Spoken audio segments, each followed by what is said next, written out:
Si tu demandes à des investisseurs pourquoi ils se sont mis à investir, tu auras plein de bonnes réponses.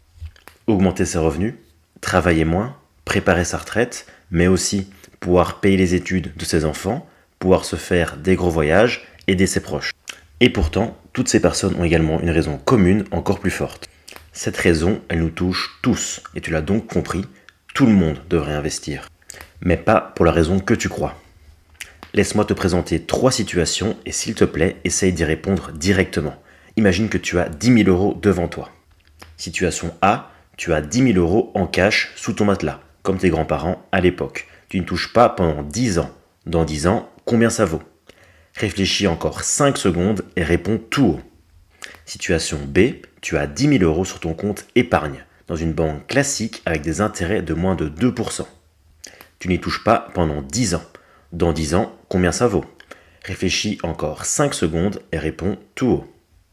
Situation C, tu as 10 000 euros sur un compte titre, c'est la bourse. Tu investis les 10 000 euros sur un produit boursier qui fait 10% par an.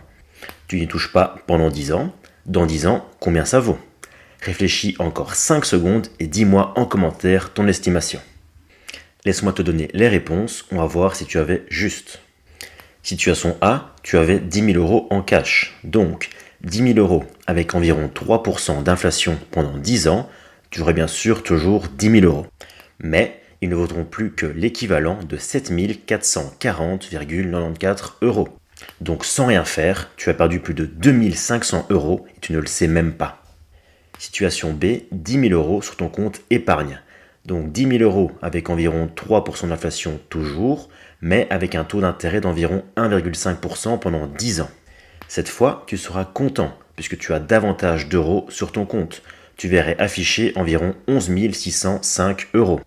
Mais ils ne vaudront plus que l'équivalent de 8 635 euros. Donc, en ayant bien protégé ton argent à ta banque, tu as perdu près de 1 400 euros et surtout sans le savoir. Et encore, je suis gentil. Car si tu vas voir sur ton compte en banque maintenant, tu verras qu'à l'heure actuelle, ce n'est pas certain que ta banque te verse encore 1,50% d'intérêt annuel. Donc, le résultat est bien pire. Et surtout, je pars d'une base d'inflation de 3% par an, ce qui est pas mal, mais pour rappel, elle a atteint 10% en 2022. Situation C, 10 000 euros en bourse. Donc 10 000 euros avec environ 10% d'intérêt annuel pendant 10 ans et toujours 3% d'inflation par an.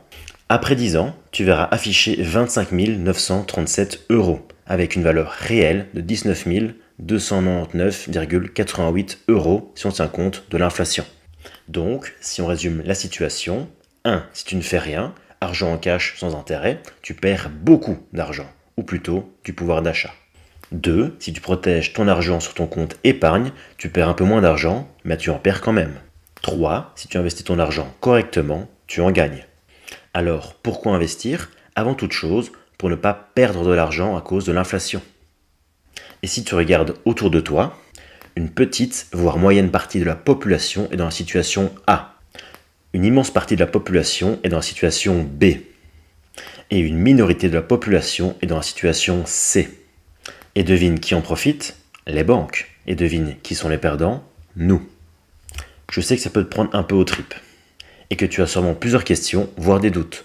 Reste encore un peu, on va les aborder directement. On va voir maintenant qu'est-ce que l'inflation, ton véritable ennemi? Comment fonctionnent les banques et les taux d'intérêt? Car je sais qu'on ne te l'a jamais expliqué. Ce que tu devrais vraiment avoir sur ton compte épargne, car il faut bien vivre. Ce fameux produit boursier à 10% par an qui semble bien trop beau, et pourtant.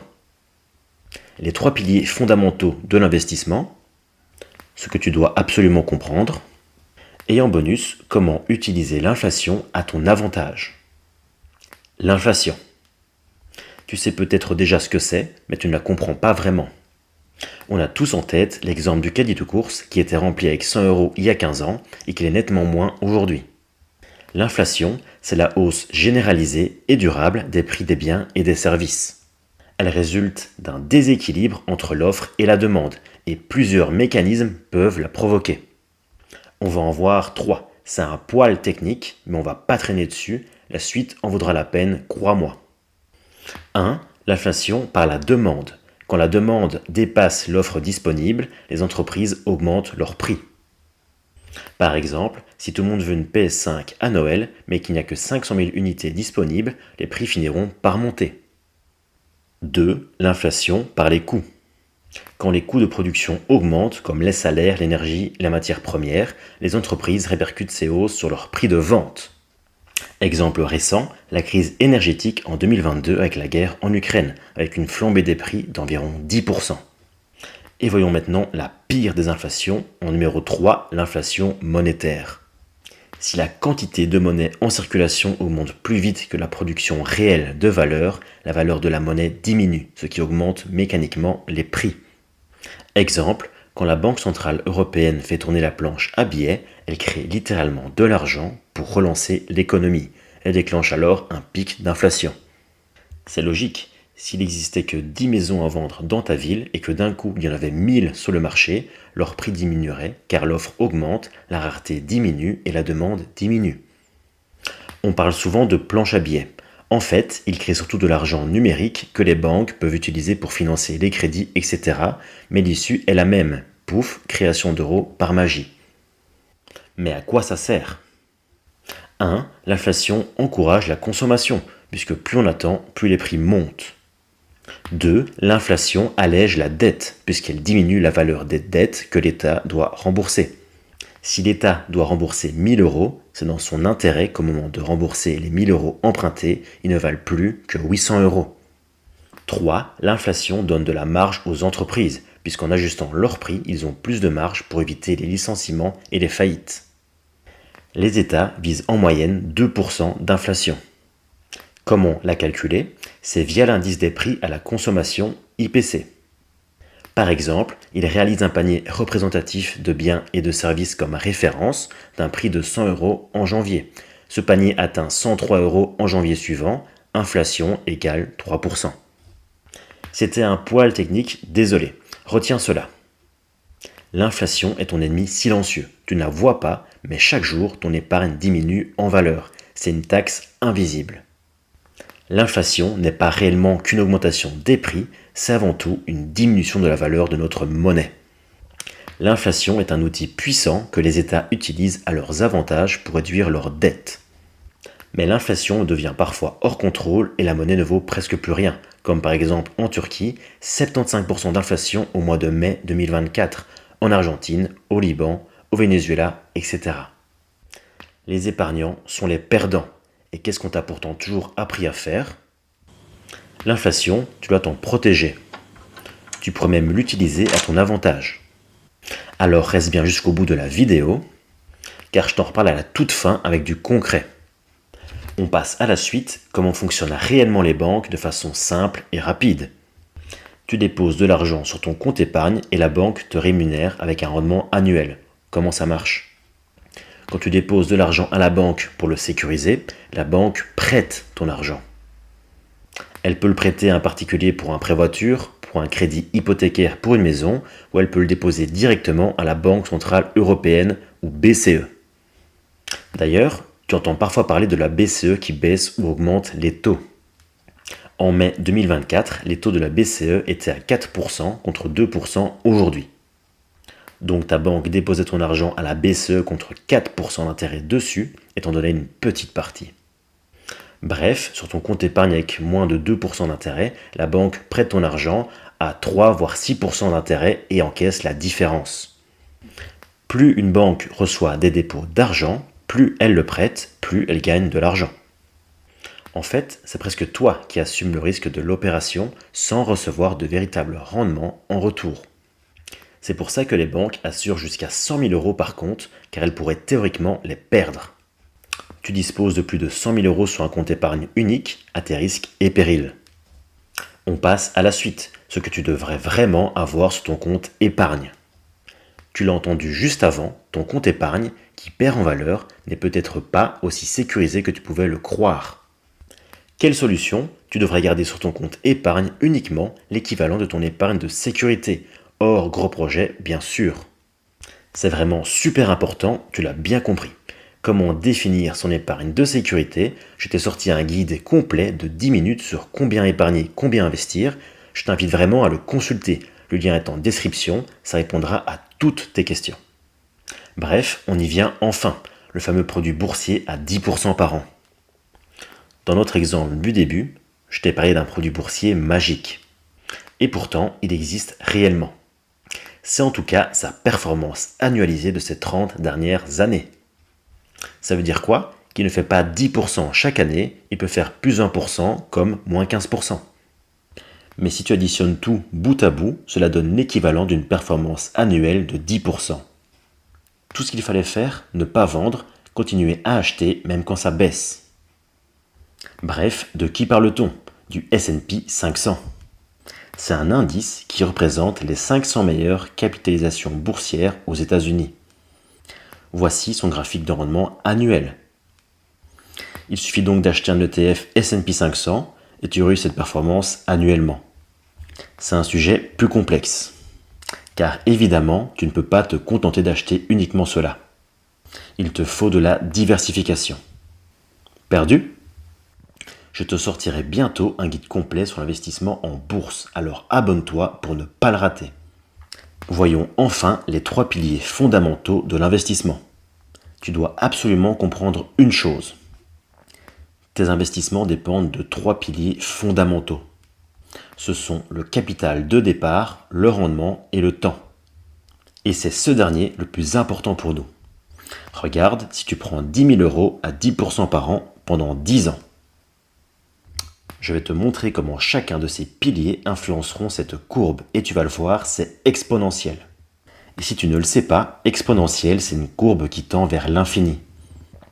Tu en as peut-être déjà entendu parler, c'est grâce aux intérêts composés. On va imager cela, ne t'inquiète pas. Tu as une boule de neige au-dessus d'une montagne. Elle dévale la pente et à mesure qu'elle descend, elle amasse de la neige et grossit, jusqu'à l'arrivée au bas de la montagne. La boule qui arrive en bas de la montagne, c'est ton patrimoine, le capital final. Et comment peut-on optimiser la taille finale de cette boule de neige? Commençons par le premier pilier, le capital de départ. Tu dois voir le capital comme la taille initiale de la boule de neige que tu lances. Plus elle est grosse initialement, plus vite elle aura une grosse masse. Regarde ici si on passe de 10 000 € à 15 000 € de départ aux mêmes conditions. Et maintenant avec 20 000 €. Mais pourquoi? Car avec 10 000 € l'année 1, tu as 10% de 10 000 €, donc tu passes à 11 000 € l'année suivante. Puis, l'année 2, tu as 10% de 11 000 €. Tu comprends le truc? Et c'est comme ça à chaque fois. Ça démarre lentement et ça grossit de plus en plus. Donc forcément, si tu pars de 20 000 €, tes 10% c'est directement 2 000 €. Donc tu passes de 20 à 22 000 € et ça grossit de plus en plus vite. Donc forcément, tu gagnes directement bien plus et ça va aller plus vite. Le problème, forcément, on a rarement un gros capital de départ. Et ce n'est pas grave parce qu'on jouera sur les autres piliers. Astuce, commence avec ce que tu peux et continue à investir tous les mois une partie de ton salaire. Tu augmenteras donc progressivement ton capital et ça ira de plus en plus vite. C'est ce qu'on appelle le DCA. On passe au deuxième pilier, c'est le rendement. On repart des 10 000 € à 10% par an pendant 10 ans. Si je passe à 15%, boum! Si on image cela, tu dois voir le rendement comme l'efficacité de ta boule de neige à amasser de la neige en descendant. Plus elle est efficace, plus elle accumule, plus elle grossit. Et si elle est moins efficace, eh bien c'est fatalement l'inverse. Optimiser sa performance est crucial, mais beaucoup font cette erreur. Ne pas prendre en compte ce qui réduit mécaniquement ta performance, les frais. On parle alors de frais composés et c'est également exponentiel. Et ça, tu ne le sais probablement pas. Exemple, Léon et Léa. Ils investissent tous les deux sur le même produit boursier à 10% par an, le S&P 500. Léon investit lui-même via un broker. Léa investit via son banquier car c'est plus sécurisant. Sauf que, c'est écrit en petit, mais si on additionne tous ces frais, frais d'entrée, frais de garde, frais de gestion, frais de sortie, elle atteint 3% de frais annuellement. Ça te semble peu? Regarde la différence. Pour 2-3% annuels, la différence est abyssale. Et je te rappelle que c'est exponentiel. Si on double le temps, regarde.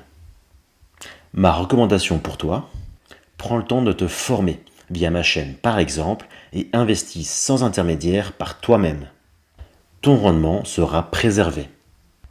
Et je te l'ai dit, je prépare un guide complet, alors no stress, tu en es capable. Passons au dernier pilier, c'est le plus important pour toi et c'est le temps. Car tu n'as peut-être pas le capital pour commencer fort, mais ça ne dépend que de toi de commencer le plus tôt possible à investir. Tu peux commencer avec une petite somme. Et retiens cette phrase, commence par commencer. Reprenons notre boule de neige, tu dois voir le temps comme la longueur de la pente. Au plus tu attends, au plus tu pars de haut, au plus tu as le temps d'accumuler de la vitesse. Et c'est sans doute le pilier le plus incroyable. Regarde, si on repart de nos 10 000 euros à 10% par an pendant 10 ans, et qu'on passe maintenant à la même chose mais sur 20 ans, et là, sur 30 ans, c'est littéralement exponentiel. Bref, on récapitule. Fais tes calculs via ma vidéo Combien épargner, combien investir pour définir ton capital de départ que tu peux alimenter chaque mois via ton salaire. Optimise ton rendement via un portefeuille étudié, investis par toi-même via un broker qui demande peu de frais. Commence à investir tôt avec une vision long terme, c'est un pari gagnant. Le combo des 3 points, la plus grosse boule de neige possible. Si tu as tenu jusqu'ici, bravo, tu es en bonne voie pour t'assurer un meilleur avenir. Maintenant, place au bonus. Je t'ai expliqué il n'y a pas longtemps comment l'État utilisait l'inflation pour alléger leurs dettes. Alors, comment peux-tu en faire de même? En investissant l'argent de ta banque. Attention, je ne te dis pas de faire un crédit pour investir en bourse, loin de là, le jeu n'en vaut pas la chandelle, crois-moi. Par contre, si tu investis en immobilier, avec un crédit hypothécaire à taux fixe, tu feras mécaniquement partie des gagnants. Car le niveau de vie va augmenter et les loyers seront indexés à cause de l'inflation. Mais ta mensualité de remboursement à la banque, elle reste fixe. Et tes locataires te payent de plus en plus. Donc non seulement ce que tu dois rembourser sera mécaniquement moins cher par l'inflation avec le temps, mais tu percevras de plus en plus d'argent et donc de cash flow positif. Tu l'auras compris, tu as donc tout intérêt à investir. Mais concrètement, comment le faire? Où le faire? Avec qui? Et sur quoi? Ce sont des questions légitimes et je vais te répondre dans les prochaines semaines. Alors tu sais quoi faire, like, commente et abonne-toi. On se retrouve la semaine prochaine pour une vidéo dédiée à un investissement précis et ça me tient vraiment à cœur que tu le comprennes. J'ai déjà hâte de t'expliquer, mais je te dis à lundi prochain.